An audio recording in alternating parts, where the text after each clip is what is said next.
booze? In me bed. I collect it from the others.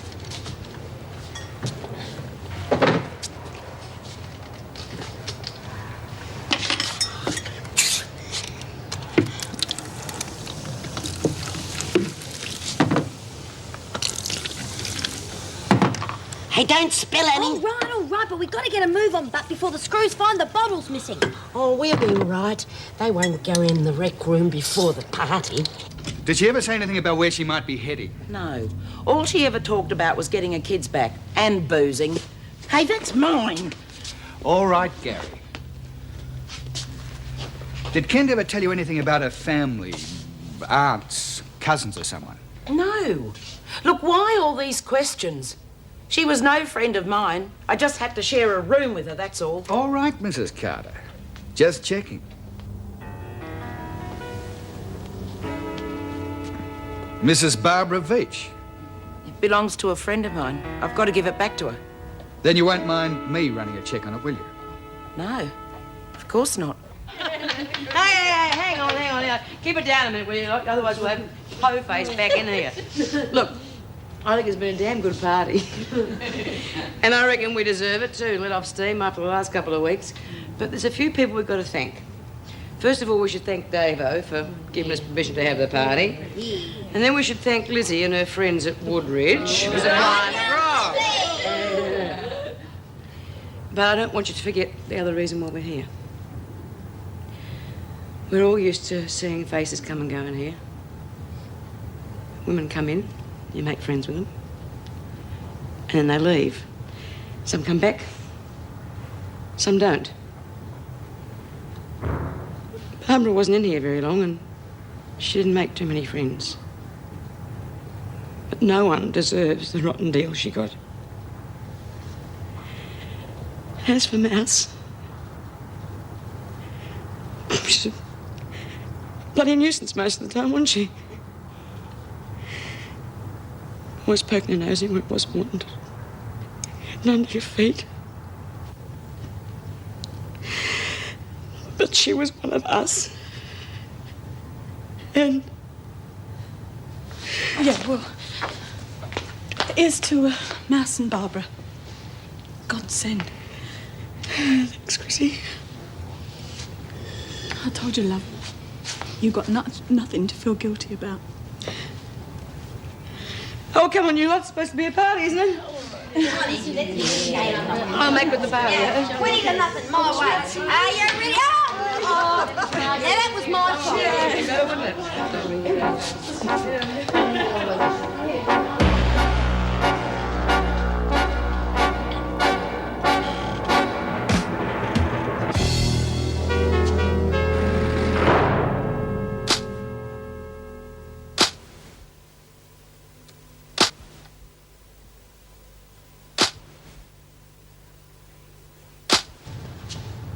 Please, don't let me interrupt. I'm inclined to do a bit of celebrating myself. After all, we've been through a lot together, haven't we? I should have killed you when I had the chance. Come now. Is that any way to speak to someone who saved your life?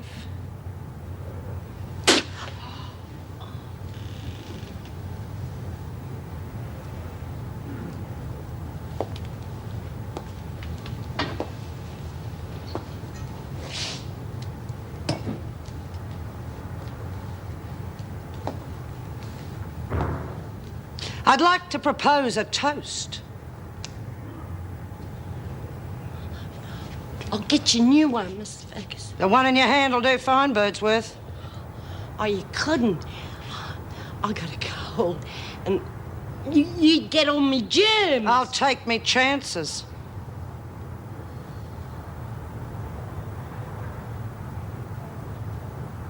Here's to your future, ladies. And, especially yours, Smith.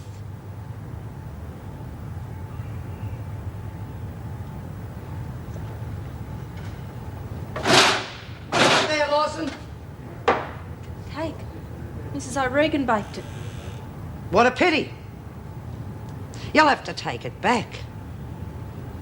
The party's over. Sorry about that.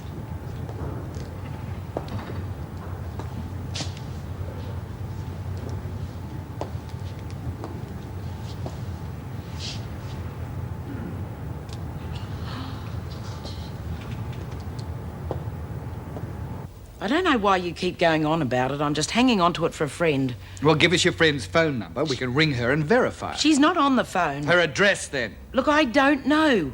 She's moved to a new place and I can't give it back till I find out where she's gone. Oh, for heaven's sake, she's already told you her friend's name. That I can read for myself. Well, then ring the credit card people and they'll tell you where she's staying. Just what I intend to do, Miss Bryant. Stay here and keep Mrs. Carter company, will you? Have you got a phone I can use? Yeah, it's downstairs. And see what else you can find in this mess.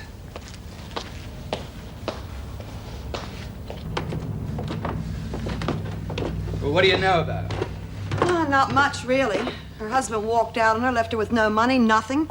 The Salvos gave her our address. Has she caused any trouble while she's been here? Not really.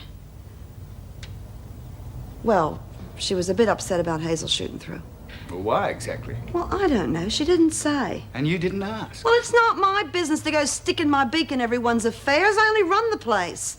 Wise monkey, eh? See no evil, hear no evil. If you want to use the phone, there it is. And would you mind putting 20 cents in the tin, please?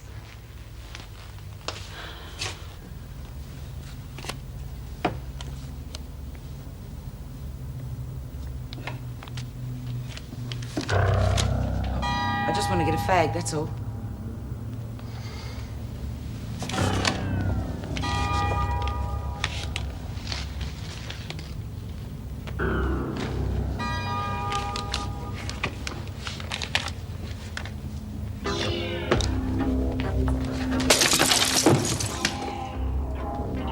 Four 13 328 005 668. Hey! All right, lady. If that's the way you want it, we'll finish our inquiries down at the station. Come in. Oh, Miss Ferguson. Come in, sit down. I'd prefer to stand, if you don't mind. No, of course not. I hadn't expected you back so soon. How are you feeling? Oh, quite well, thank you, Governor. Now, this is just a temporary measure to avoid strain. I've been cleared by the hospital and the department. Yes, I know, but I thought perhaps you might like a few days off. No, I'm perfectly capable of handling the women. Besides, I've already signed on. Oh, I see. Well, why didn't you report to me earlier? I didn't think it necessary to bother you. Well, not until now. Why? What's happened?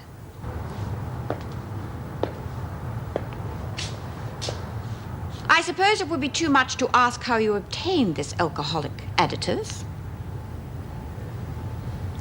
Well, you're all running very true to form. All right. As you cannot conduct yourselves in a trustworthy fashion, we shall just have to return to scratch. Work and recreation hours will remain as scheduled. But all other privileges are hereby cancelled until further notice. There will be no visits, no phone calls, no buy-up, and no facilities for entertainment and recreation. There aren't any facilities for entertainment and recreation, and that's the problem. Smith, if I were you, I would keep my mouth very firmly shut. I can't throw the whole of H Block into solitary, but I most certainly could be tempted to find a scapegoat in you. Get them back to their cells.